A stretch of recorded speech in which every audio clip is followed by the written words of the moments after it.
এই সবগুলো শক্তি যে মহান মালিক আল্লাহ দান করেছেন, সেই মহান মালিকের শুকর আদায় করার দরকার আছে না নাই? আরো জোরে বলেন, শুকর আদায় করার দরকার আছে না নাই?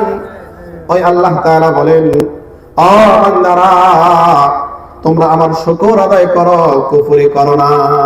ফাযকুরুনি আযকুরুকুম ওয়াশকুরু লি ওয়া লা তাকফুরুন। ও গোলামেরা শোনো, তোমরা আমার শুকর আদায় করো, আমার শুকর আদায় করো, আমার কুফরি করো না, আমার কৃতজ্ঞতা প্রকাশ করো, অকৃতজ্ঞ হইও না।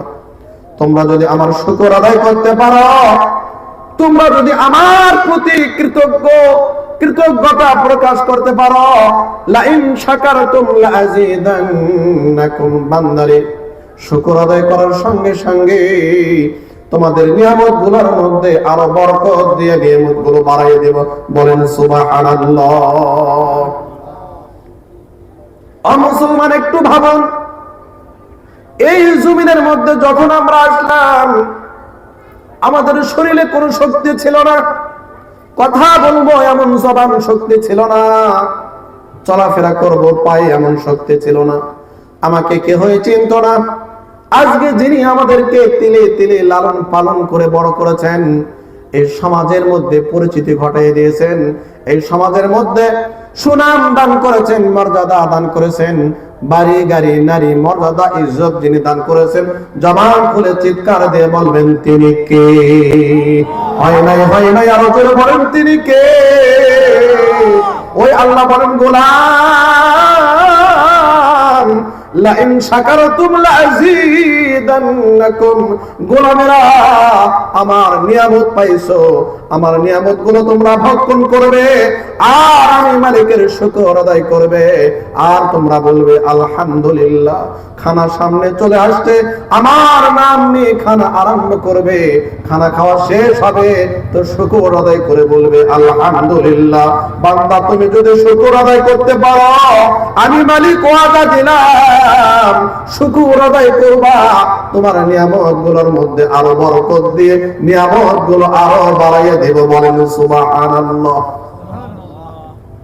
দৃষ্টি শক্তির নিয়ামত দান করেছেন কে? জবান শক্তির নিয়ামত দান করেছেন কে?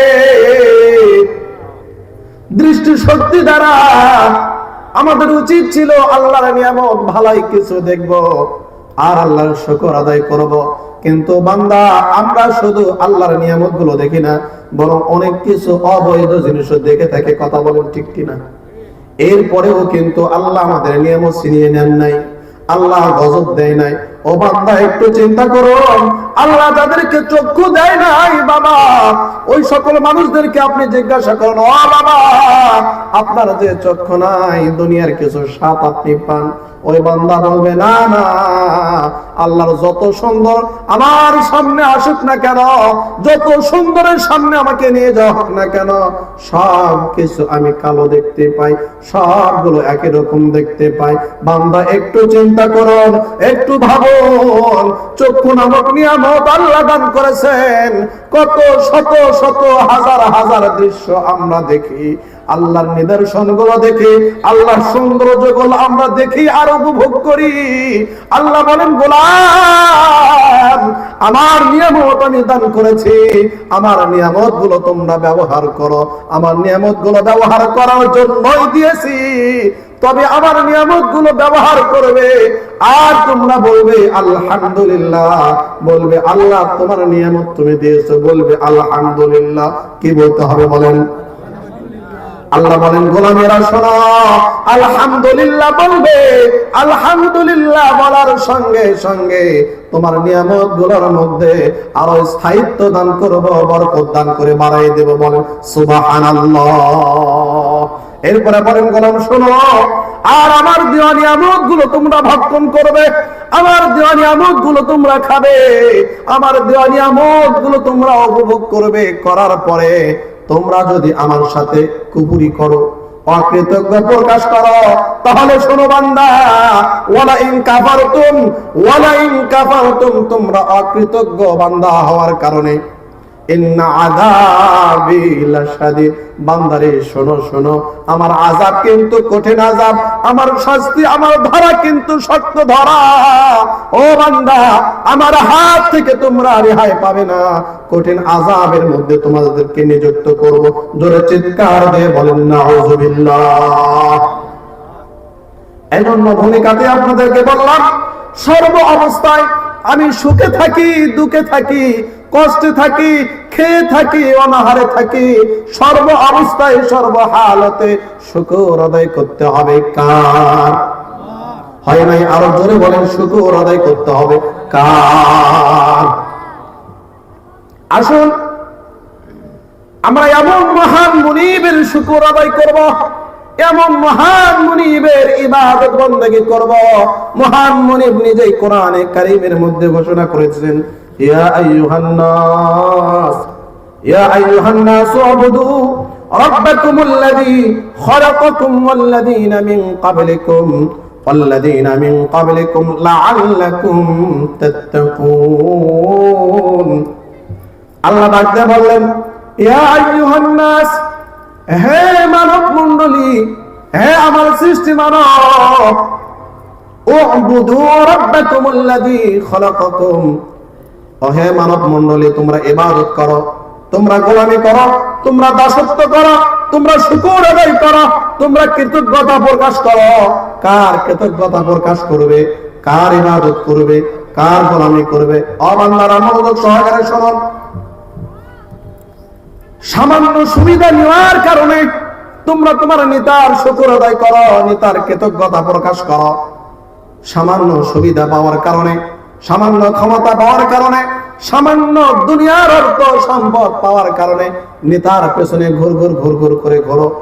নেতার কৃতজ্ঞতা প্রকাশ করো, নেতার বরত্ব প্রকাশ করো, নেতার কথা বলো। আমার নেতা ফুলের মতো চরিত্র ঘোষণা দাও। বান্দারে শোনো, তোমার নেতার ব্যাপারে তুমি শুকর আদায় করো, নেতার ব্যাপারে বরত্ব প্রকাশ করো, নেতার কৃতজ্ঞতা প্রকাশ করো। অথচ ওই নেতার জীবনী দেখো, নেতার পেছনের ইতিহাস দেখলে দেখা যায় নেতার জীবনী ফুলের মতো পবিত্র নয়, বরং অনিকৃষ্ট। কথা বলেন ঠিক কিনা? বান্দারে, যার নামে তোমরা স্লোগান দাও, আমার নেতার চরিত্র ফুলের মতো পবিত্র, আমি বলি বান্দারে, না না, নেতার চরিত্র ফুলের মতো পবিত্র নয়। তোমার নেতা অনেক গুনাহগার।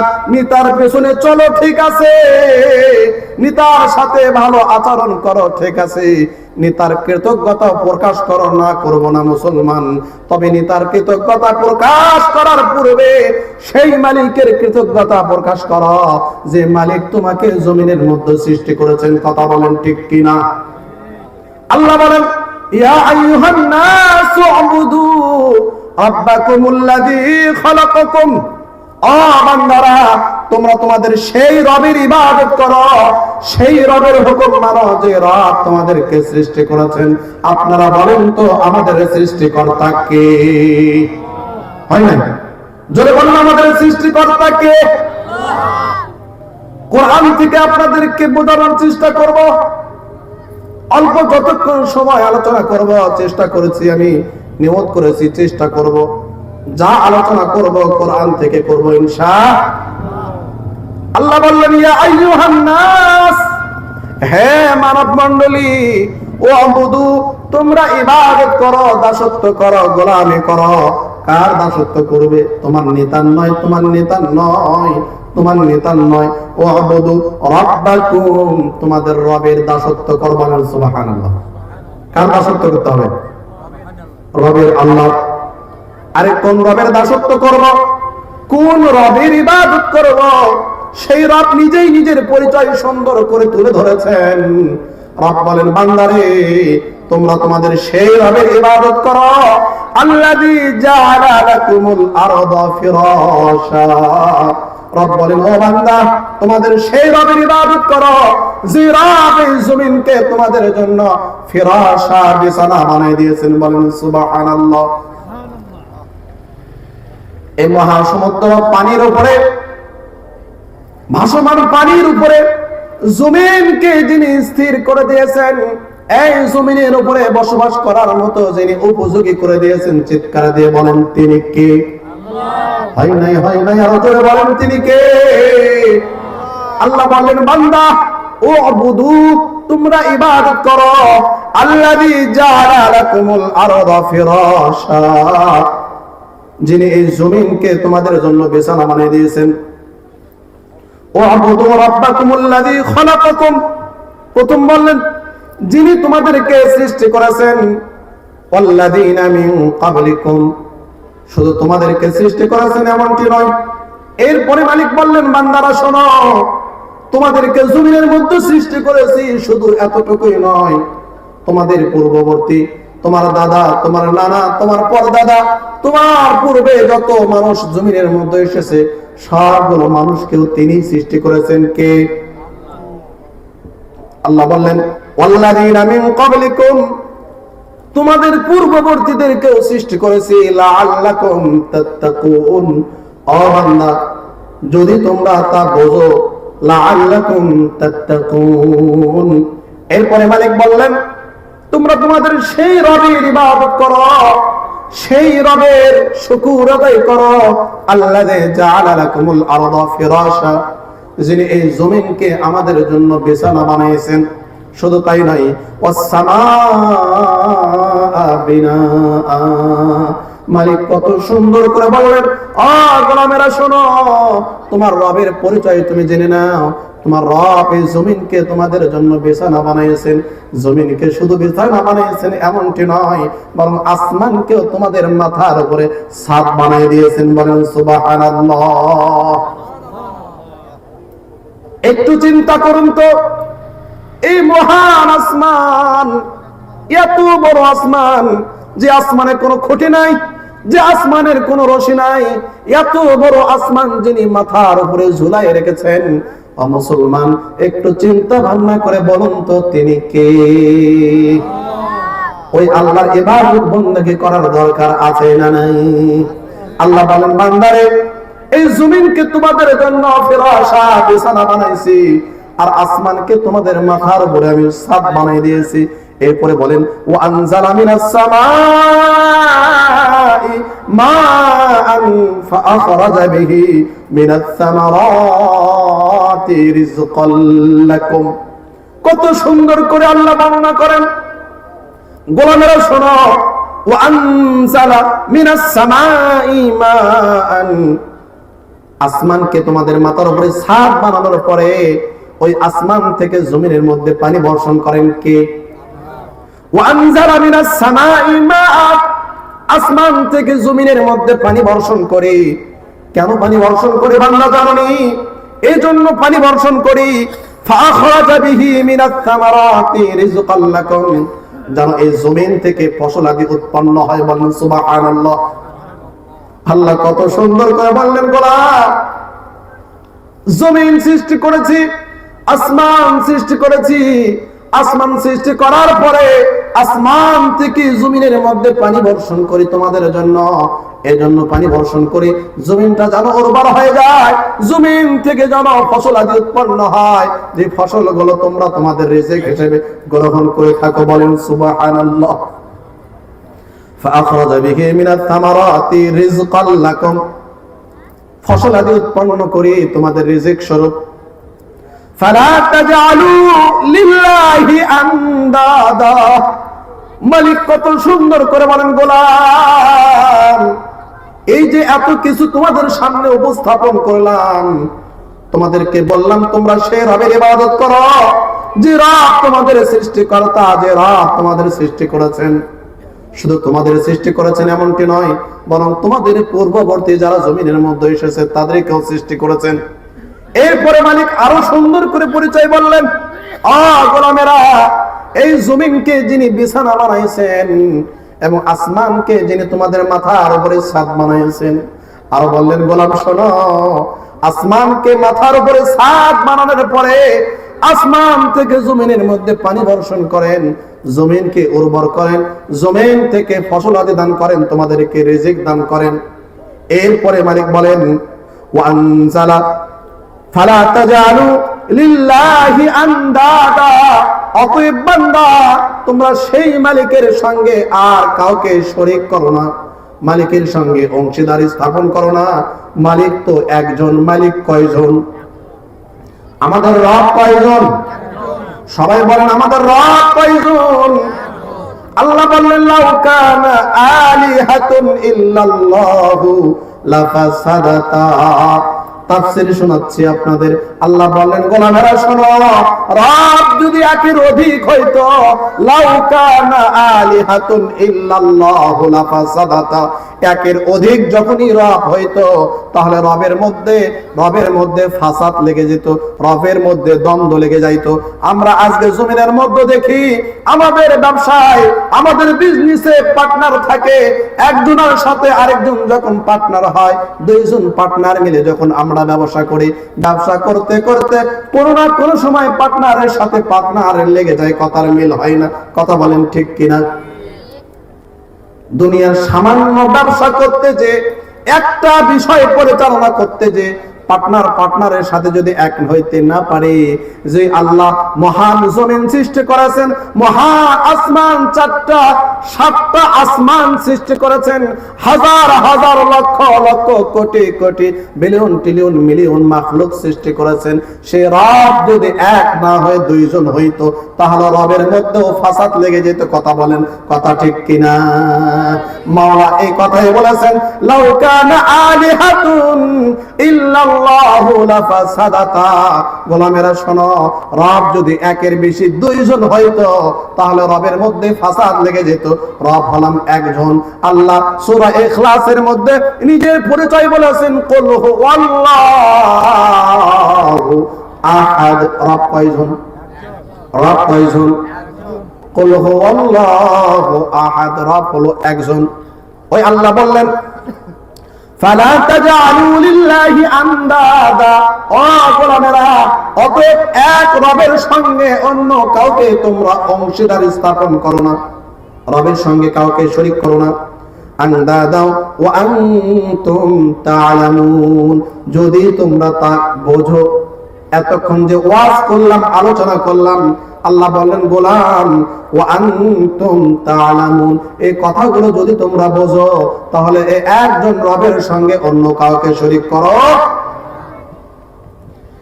এরপরে মালিক বলেন, ওয়া ইন কুনতুম ফি রাইবিন মিম্মা নাযালনা আলা আবদিনা ফাতু বিসূরাতিন মিন মিথলিহি ওয়াদউ শুহাদাআকুম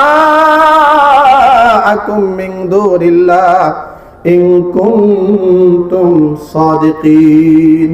কত সুন্দর করে মালিক বর্ণনা করেন, ওয়া ইন কুনতুম ফি রাইবিন, আর যদি এই কথাগুলোর মধ্যে তোমরা সন্দেহ পোষণ করো, তোমাদের মনের মধ্যে যদি দ্বিধাদ্বন্দ্ব আসে, কোন কথা?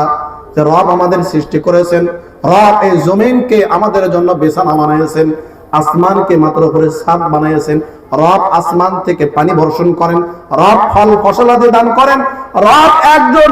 এই কথাগুলোর মধ্যে তোমাদের যদি সন্দেহ আসে তাহলে আল্লাহ নিজেই বলেন কি করতে হবে, ওয়া ইন কুনতুম ফি রাইব, আমার কথাগুলোর মধ্যে যদি তোমাদের সন্দেহ আসে, মিম্মা নাযালনা, যা আমি অবতীর্ণ করেছি, আলা আবদিনা, আমার বান্দা, আমার গোলাম, তোমাদের রাসূল বিশ্ব নবী জনাবে মুহাম্মদ রাসূলুল্লাহ, চিৎকার দিয়ে বলুন সাল্লাল্লাহু। আমার নবীর প্রতি আমি যা অবতীর্ণ করেছি, নাজিল করেছি, এই কথাগুলোর উপরে তোমাদের যদি কোনো সন্দেহ আসে, যদি কোনো সংশয় আসে, তাহলে কি করো? ফাতু বিসূরাতিন মিন মিথলি। আল্লাহ কত সুন্দর করে বলেন, গোলাম শোনো, যদি সন্দেহ করো তাহলে আমার আয়াতের মতো, আমার কোরআনের সূরার মতো ছোট্ট একটা সূরা তোমরা উপস্থাপন করো। কার কথা? কথা বলেন, চ্যালেঞ্জটা কার? আল্লাহর চ্যালেঞ্জ। আল্লাহ বললেন, ও গোলামেরা, আমার প্রতি যদি তোমার সন্দেহ থাকে, আমি রবের প্রতি যদি তোমাদের দ্বিধাদ্বন্দ্ব থাকে, তাহলে শোনো, আমি রবের যেরকম আয়াত নাজিল করেছি, আমি রব যেরকম সূরা নাজিল করেছি, আমার সূরার মতো বড় সূরা নয়, বরং ছোট্ট একটা সূরা তোমরা উপস্থাপন করে দেখাও। এরপর রব বললেন, এই সূরাটা উপস্থাপন করবে, একা করবে, পারবে না, বান্দা পারবে না। তাহলে শোনো, ওয়াদউ শুহাদাআকুম মিন দুনিল্লাহ, আল্লাহ বলেন গোলাম শোনো, একাই তোমাকে সূরা উপস্থাপন করতে বলতেছি না, বরং ওয়াদউ, তুমি ডেকে নাও তোমার সঙ্গীদেরকে, ডেকে নাও যারা আল্লাহকে অস্বীকার করে, আল্লাহর সৃষ্টিকে অস্বীকার করে, যারা এর মধ্যে সন্দেহ পোষণ করে। আল্লাহ বললেন গোলাম তুমি একা নয়, বরং তোমার সাথে সঙ্গে সকলকে ডেকে নিয়ে আসো, সকলকে ডাকো, শুধু আমি রব, আমার বান্দা ব্যতীত। ওয়াদউ শুহাদাআকুম মিন দুনিল্লাহ, তোমাদের সাথে সঙ্গীদের ডেকে নাও। এরপরে বললেন ইন কুনতুম সাদিকিন, ও বান্দা তোমার কথা যদি সত্য হয়, তুমি যদি নিজেকে সত্যবাদী মনে করো, তাহলে তুমি আমার এই চ্যালেঞ্জকে তুমি গ্রহণ করো। কথাকার কথাকার আপনাদের খারাপ লাগে? ও বাবা খারাপ লাগে? খারাপ লাগার তো কোনো অবকাশ নাই। এই দুনিয়ার মধ্যে কোথাও শান্তি নাই, কোথাও শান্তি নাই। বাড়ির মধ্যে শান্তি নাই, নারীর মধ্যে শান্তি নাই, গাড়ির মধ্যে শান্তি নাই, ব্যবসার মধ্যেও শান্তি নাই। শান্তি পাইতে হলে কেবলমাত্র শান্তি পাইতে হলে কেবলমাত্র আল্লাহর দ্বীন গ্রহণ করতে হবে, আল্লাহর কোরআনের ছায়াতলে আসতে হবে। কথা বলেন ঠিক কিনা? এই জন্য আমি মাঝে মাঝে আমার শায়েখ মরহুম আইনুদ্দিন আজাদ রাহিমাহুল্লাহ, আল্লাহ তার কবরকে জান্নাতের আলা বাগান বানিয়ে দিয়ে কত সুন্দর গজল তিনি বলে গেছেন। তিনি বলেছেন, সমাধান চাও যদি জীবনে মরণে, ফিরে যাও খুঁজে নাও চোখ রাখো কোরআনে। সমাধান পাইতে হলে চোখ কোথায় রাখতে হবে বাবা বলেন? চোখ কোথায় রাখতে হবে? দেখেন কত সুন্দর গজল। এখন তো এমন গজল যেগুলো গজলের মধ্যে খুব ভালো শিক্ষা পাওয়া যায় না, এই জন্য অতটা মনে লাগে না। আগেকার যেগুলো শিল্পীরা গজল গাইছে, গজল শুনলে প্রাণ ঠান্ডা হয়ে গেছে। এখন গজলের সুর ঠিক আছে, কিন্তু কথাগুলোর মধ্যে আগের মতো স্বাদ মজা পাওয়া যায়। দেখেন তো কত সুন্দর যৌক্তিক কথা গজলের মাধ্যমে, সুরালোর মাধ্যমে প্রকাশ করছে। সমাধান চাও যদি জীবনে মরণে, ফিরে যাও খুঁজে নাও চোখ রাখো কোরআনে। এ বাণী সকলের নয় শুধু মুমিনের, এ বাণী শুধু মুমিনের, এ বাণী সকলের, এ বাণী সকলের নয় শুধু মুমিনের, যারাই চলবে মেনে ফল পাবে কোরআনের। বললেন আল্লাহু আকবার। এ বাণী সকলের নয় শুধু মুমিনের, যারাই চলবে মেনে ফল পাবে কোরআনের। ঘরে বলো কিবা রাষ্ট্রে বলো, ঘরে বলো কিবা রাষ্ট্রে বলো, অশান্তি দূর করে শান্তি আনে সমাধান। সমাধান চাও যদি জীবনে মরণে, ফিরে যাও খুঁজে নাও চোখ রাখো কোরআনে। সমাধান চাও যদি জীবনে মরণে, ফিরে যাও খুঁজে নাও চোখ রাখো কোরআনে। বলেন মারহাবা। সমাধান পাইতে হলে, শান্তি পাইতে হলে, ও বাংলার মুসলমান, আমার মুসল্লিবৃন্দ, আপনাদেরকে আমি মহাব্বত করি। কারণ হলো প্রত্যেক জুমার দিন আপনাদেরকে কম বেশ কোরআনের কিছু আলোচনা আমি শোনাই। আপনাদেরকে আমি অনুরোধ করে বলবো, শান্তি পাইতে হলে কেবলমাত্র কোরআনের ছায়াতলে আসা ব্যতীত দুনিয়ার আর কোথাও শান্তি মিলবে না, শান্তি পাওয়া যাবে না। কথা বলেন ঠিক কিনা? পূর্বেই বলেছি, যত সুন্দর নারী হোক না কেন, নারীর মধ্যে শান্তি নাই। নারীর মধ্যে ঈমান আর ইসলামের আলো যদি না থাকে, যত সুন্দর নারী হোক না কেন, ওই নারীর দ্বারা আপনি শান্তি পাবেন। আপনার বাড়ি যত সুন্দর হোক না কেন, যত সুন্দর বিলাপ করেন না কেন, আপনি বাড়ির মধ্যে যদি ইসলাম না থাকে, তাহলে ওই বাড়ির মধ্যেও শান্তি পাবেন। এজন্য এক কথাই আমি প্রকাশ করি, বাড়ি, গাড়ি, নারী, চাকরি, অফিস, ব্যবসা, যত যা কিছু আছে, সব কিছুর মধ্যে লিল্লাহে তাকবীর, লিল্লাহে তাকবীর, এই দ্বিতীয় বক্তার আগমন, দ্বিতীয় বক্তার আগমন, জনাব মাওলানা ফরহাদ সাহেবের আগমন এলাকাবাসীর পক্ষ থেকে, এই মামা খালুর পক্ষ থেকে, আপনারা সবাই তো মামা খালু, কথা বলেন না কেন? এলাকাবাসীর পক্ষ থেকে লিল্লাহে তাকবীর।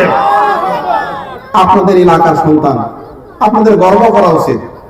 আপনার ভাতিজা ভাগনা হোক আজকে মাহফিলে কথা বলবে, আপনাদের গর্ব করা উচিত যে আপনাদের সন্তান, আপনাদের সন্তান না হলো আপনার এলাকার সন্তান কোরআনের কথা বলবে, বিভিন্ন জায়গায় হাদিস থেকে কথা বলে, এটা আপনাদের গর্ব।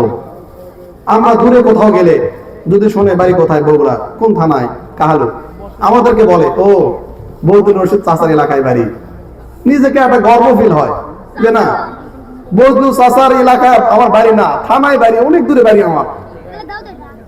বাস্তব সত্যি কথা হলো বজলু চাচার বাড়ি আমি এখনো দেখিনি।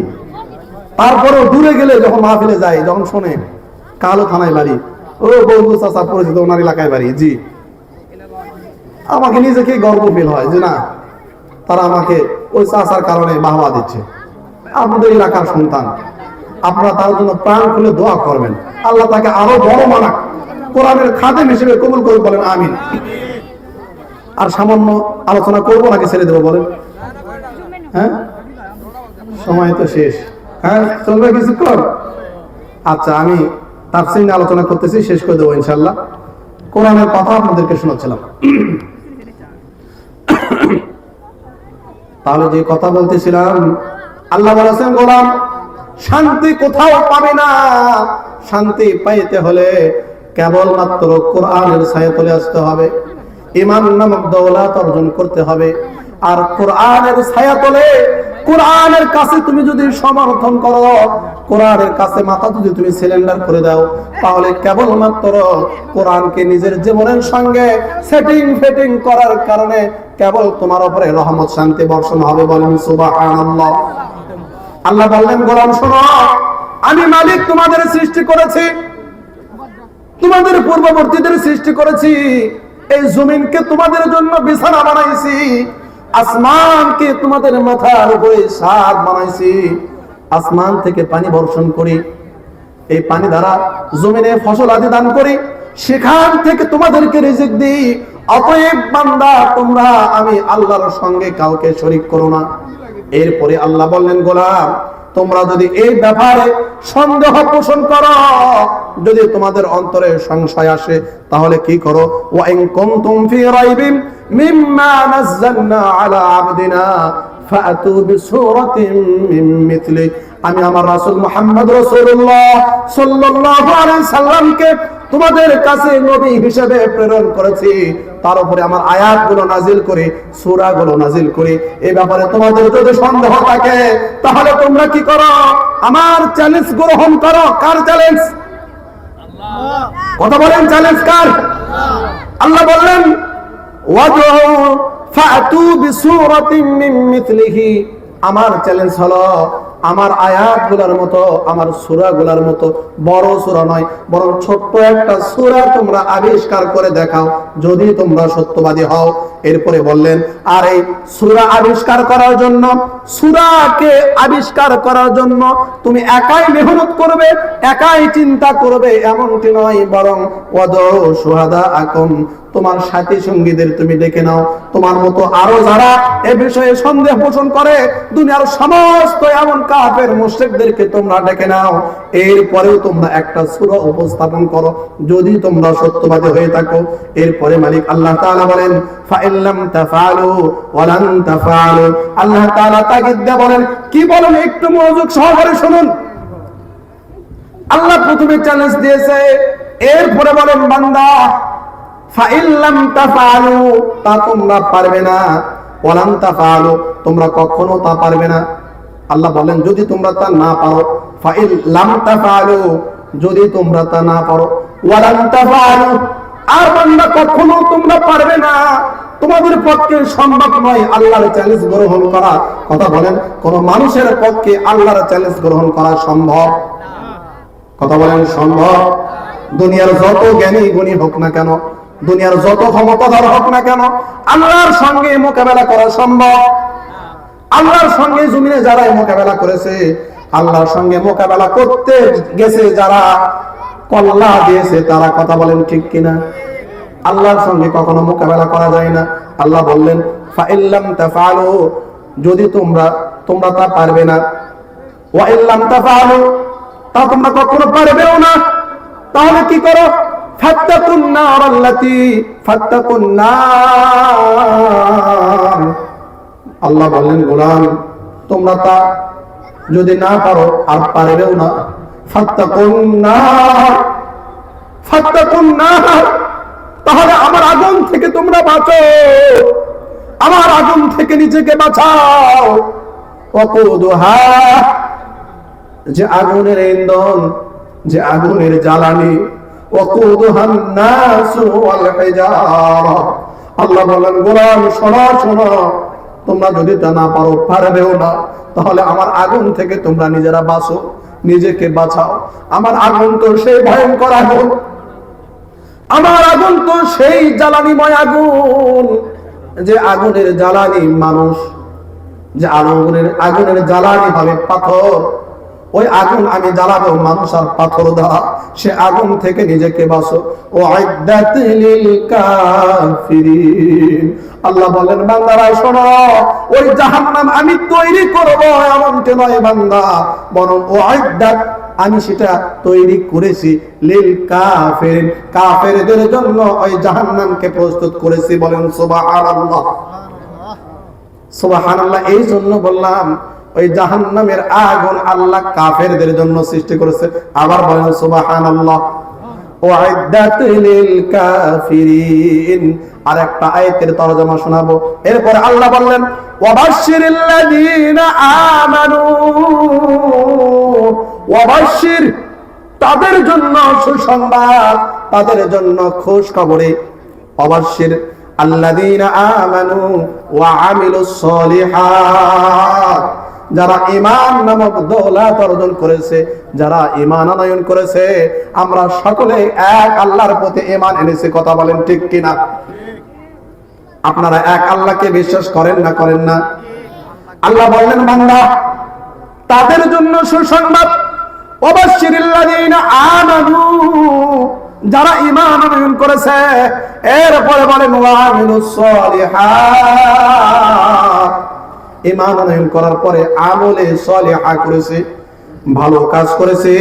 আন্না লাহুম জান্নাত, তাদের জন্য আমার নিয়ামত জান্নাত। বলেন সুবহানাল্লাহ। আল্লাহ বললেন গোলাম আমার নিয়ামত জান্নাত, আমার উদ্যান জান্নাত। ও বান্দারা তোমরা কি জানো আমার উদ্যান, আমার জান্নাত কেমন হইতে পারে? আল্লাহ নিজেই বলেন মিন তাহতি হাল আনহার, যে উদ্যানের তলদেশ দিয়ে নহর প্রবাহিত হয়। বলেন সুবহানাল্লাহ। এমন একটা বাগান, যে বাগানের মধ্যে দুধের নহর আছে, মিষ্টি পানির নহর আছে, বাগানের তলদেশ দিয়ে নহর প্রবাহিত হয়। বলেন সুবহানাল্লাহ। এরপরে বলেন কুল্লামা রুজিকু মিনহা মিন সামারাতির রিজকা, কত সুন্দর করে বলেন কুল্লামা রুজিকু, সেখানে আমার গোলামদেরকে, আমার জান্নাতি মেহমানদেরকে আমি খাবার দিব, তাদের সামনে খাবার পরিবেশন করব। কুল্লামা রুজিকু মিনহা মিন সামারাতির রিজকা, তাদের সামনে বিভিন্ন রকমের ফল ফলাদি উপস্থাপন করা হবে। বলেন সুবহানাল্লাহ। কাদের সামনে ফল ফলাদি উপস্থাপন করা হবে? জান্নাতি মেহমানদের সামনে। এরপরে আল্লাহ বলেন ক্বালু হাযাল্লাযী রুজিকনা মিন ক্বাবলু, ওই জান্নাতি মেহমানগুলো তারা যখন জান্নাতি ফল তাদের সামনে দেখবে আশ্চর্য হয়ে যাবে। জান্নাতি মানুষগুলো বলবে ক্বালু হাযাল্লাযী রুজিকনা মিন ক্বাবলু, তারা খুশি বলবে আল্লাহ জমিনের মধ্যেও এই ফলের নাই ফল তো আপনি দান করেছেন, আমরা খেয়েছি। বলেন সুবহানাল্লাহ।